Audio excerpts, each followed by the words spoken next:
Good morning students.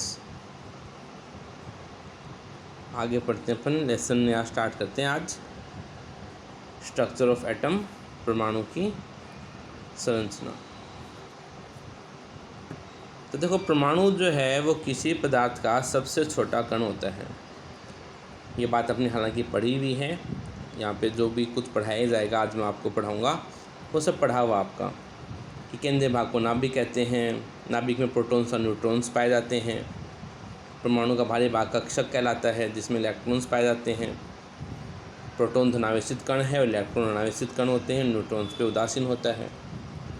Electron की खोज Goldstein ने की थी, प्रोटॉन की थॉमसन ने की थी।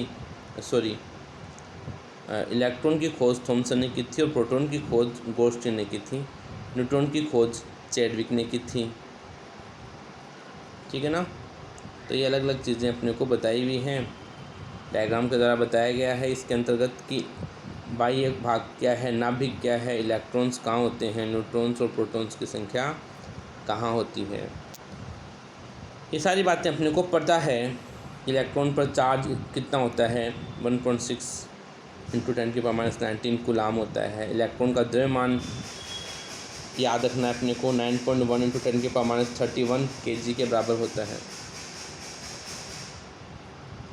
परमाणु संरचना के प्रतिरूप है थॉमसन मॉडल। 10th में अपना पढ़ा हुआ है थॉमसन मॉडल कि भी परमाणु थॉमसन के अनुसार क्या होता है। परमाणु एक तरबूज की तरह होता है, जिसमें जो मास्टर भाग होता है उसमें बीज जैसे धंसे रहते हैं। उसी प्रकार परमाणु में इलेक्ट्रॉन धंसे रहते हैं, इसलिए इसे हम प्लम पुडिंग मॉडल के नाम से भी जानते हैं। ठीक है ना। ये प्रोटॉन्स के कुछ अपने पास में मॉडल्स आते हैं। इसी प्रकार रदरफोर्ड ने भी परमाणु का मॉडल बताया था। उसने अल्फा कण को स्कैटर किया था, ये भी अपने 10th में था। तो उसने बहुत सारे अल्फा कण को सोने की पन्नी में से गुजारा था। तो 20,000 कणों में से केवल एक अल्फा कण जो है वापस उसके पास आ गया था। तो उसको लगा कि भी जो कोई भी पदार्थ है उसका बीच का भाग बहुत ज़्यादा स्ट्रॉन्ग होता है। और फिर खोज हो गई थी कि परमाणु का बीच का भाग ठोस है, जिसे अपन नाभिक कहते हैं। बाकी का भाग खाली भाग पाया जाता है। ठीक है। तो ये सारी बातें अपने पढ़ी हुई है, आप नोट्स के रूप में इसको उतार लेना। अपन पढ़ते हैं परमाणु संख्या के बारे में। देखिए, तो परमाणु संख्या किसी परमाणु में उपस्थित प्रोटॉन की संख्या को बताती है। इसे हम Z से प्रदर्शित करते हैं।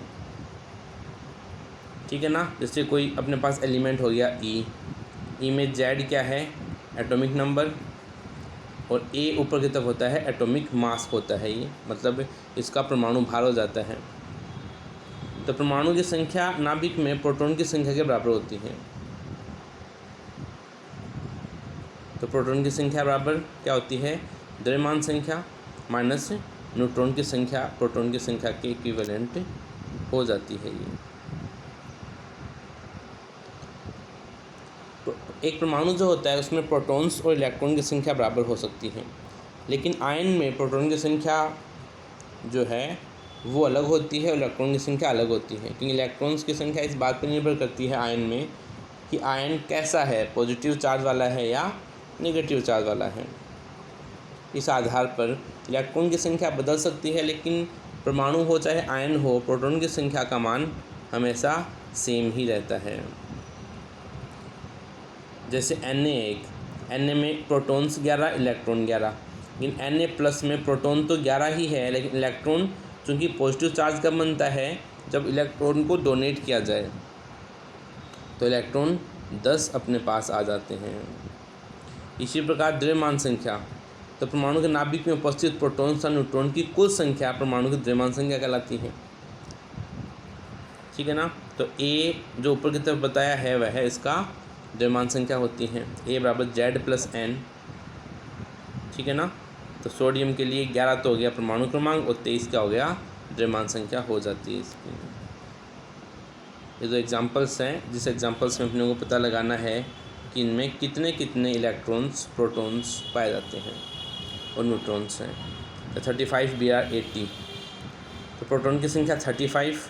न्यूट्रॉन की संख्या आप कैसे निकालोगे? न्यूट्रॉन की संख्या के लिए फॉर्मूला है अपने पास में n = a-z। ए का मतलब जो अपने पास में द्रव्यमान संख्या है, जैसे यहाँ पे 80 है तो 80 माइनस z 35, तो 35 आ गया। तो ये अपने पास में 45 न्यूट्रॉन की संख्या आ जाती है और इलेक्ट्रॉन की संख्या परमाणु क्रमांक होता ही है तो 35 आ जाते हैं ये। 8 ऑक्सीजन 17 है इसी प्रकार से। तो प्रोटॉन 8 हो गए, न्यूट्रॉन 17 माइनस 8 9 आ गया और इलेक्ट्रॉन की संख्या 8 के इक्विवेलेंट हो जाती है ये।